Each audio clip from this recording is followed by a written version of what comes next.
યાત્રાધામ અંબાજી ખાતે નવા વર્ષથી ધ્વજા ચઢાવવા અંગે લેવાયો નવો નિર્ણય. મંદિરના શિખર પર હવે માત્ર 5 મીટર લંબાઈ સુધીની ધ્વજાઓ ચડી શકશે. એટલે કે 5 મીટરથી મોટી ધ્વજાઓ હવે મંદિરના શિખર પર નહીં ચડાવી શકાય.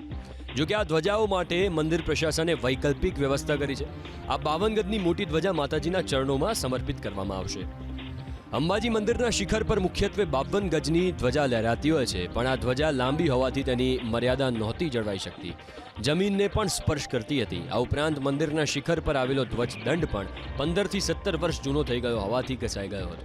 સુવર્ણ શિખરમાં લાંબી ધ્વજાઓ સોનાના પતરામાં ફસાઈ જતી હતી. આ બધા કારણોને લીધે પ્રશાસને આ નિર્ણય કર્યો. જોકે ભક્તોનું માનવું છે કે પ્રશાસને આવો નિર્ણય ન કરવો જોઈએ. ધ્વજા એ સનાતનનું સ્વરૂપ છે, તે ગમે એટલી મોટી હોય શિખર પર જ ચડવી જોઈએ.